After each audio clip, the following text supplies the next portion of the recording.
Assalamualaikum warahmatullahi wabarakatuh.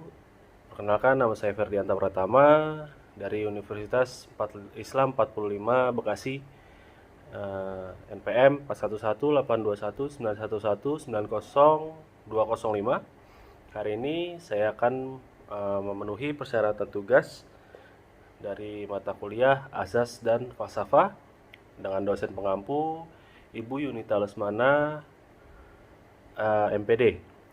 Oke, dari sini saya akan memaparkan materi tentang sejarah pendidikan jasmani. Sejarah pendidikan jasmani, saya ambil 4 poin, yaitu sejarah pendidikan jasmani terdiri dari 4, yaitu zaman primitif, zaman abad gelap, zaman abad pertengahan, zaman pendidikan jasmani modern di Eropa. Ya, yang pertama adalah zaman primitif. Zaman primitif adalah aktivitas fisik rupanya merupakan bagian kehidupan semua manusia. Evolusi manusia diawali dengan gerakan dan perkembangan Homo sapiens. Makhluk yang berpikir sebagian besar tersebar tergantung pada aktivitas otot-otot. Diduga bahwa aktivitas fisik manusia primitif berkaitan dengan mempertahankan hidup, mencari makan, sandang, tempat berteduh, dan perlindungan dari keganasan lingkungan serta kelanjutan perkembangan suku. Melalui kajian ini ketahui bahwa bangsa primitif melakukan permainan atau tari-tarian mungkin lebih dari manusia zaman manapun. Mereka sangat mementingkan tari-tarian. Menari adalah alat komunikasi untuk manusia dengan bahasa yang tidak memadai. Tari merupakan cara untuk berhubungan dengan yang lain.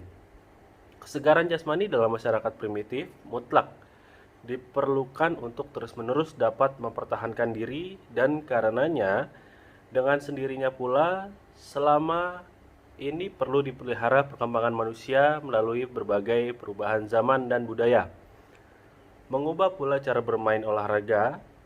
Namun demikian, selama manusia hanya berusaha menyesuaikan diri dengan alam dan lingkungan, selama itu tidak dirasakan keperluan akan pengaturan aktivitas fisik manusia. Yang kedua adalah zaman abad gelap. Keruntuhan Kekaisaran Romawi tahun 476 Masehi yang sudah berlangsung selama lebih dari 1 abad, memulai datangnya abad gelap. Kebudayaan terhenti selama 1 periode dan pendidikan tak teratur lagi. Pemerintahan pusat hancur dan ekonomi tak memperoleh kemajuan. Keadaan semakin kacau di seluruh kekaisaran. Kaum barbar dari Eropa Utara menguasai seluruh Romawi. Sementara sinar lampu kebudayaan gereja semakin meredup dan keharuman budaya Greek serta kebesaran Romawi terhenti. Pada saat itu, kejatuhan Romawi, baik moral maupun fisik, penduduknya sangat lemah. Kaum barbar dari utara yang menyerbu perlu lebih dari 1000 tahun untuk membangun kembali budaya bangsa yang mereka taklukkan. Asimilasi memerlukan waktu yang lama. Segi positif dari kaum barbar adalah fisik dan moral. Mereka yang kuat dan menyebar ke seluruh pelosok Romawi hingga menutup kelemahan orang-orang Romawi. Yang ketiga adalah zaman abad pertengahan. Ada 2 kekuatan yang berkembang selama abad pertengahan yang mempengaruhi kebudayaan dan berakibat buruk bagi latihan jasmani. Keduanya tumbuh dari kekristenan. Pada saat keruntuhan Kekaisaran Romawi, gereja melihat kesempatan yang baik untuk memberikan apa yang dibutuhkan rakyat Romawi. Filsafat Kristen pada mulanya sangat mementingkan rohani dan bukan jasmani.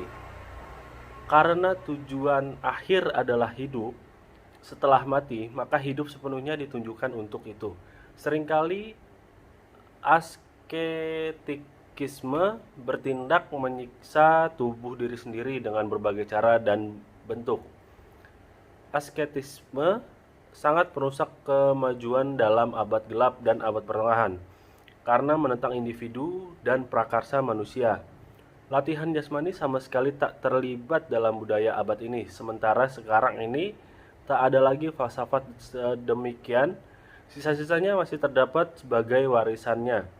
Ini dapat terlihat pada sikap orang yang menentang pendidikan, khususnya latihan jasmani. Zaman pendidikan jasmani modern di Eropa, sementara Renaissance tumbuh bersamaan dengan reformasi Protestan. Budaya Eropa memasuki periode nasionalisme, timbulnya nasionalisme memandal tumbuhnya masyarakat modern. Negara-negara nasional yang kuat mulai terbentuk di bawah kekuasaan monarki. Pertumbuhan ini sebenarnya telah berlangsung lama. Abad gelap menghapus semua pemerintahan pusat, sehingga feodalisme dan gereja bangkit sesuai dengan permintaan zaman dan berlangsung berabad-abad. Pola budaya yang sangat rumit, yang lahir karena renaissance politik, ekonomi, sosial, pendidikan, dan agama, memaksa terjadinya perubahan. Feodalisme telah selesai melaksanakan tugas-tugasnya dan struktur organisasinya yang terbatas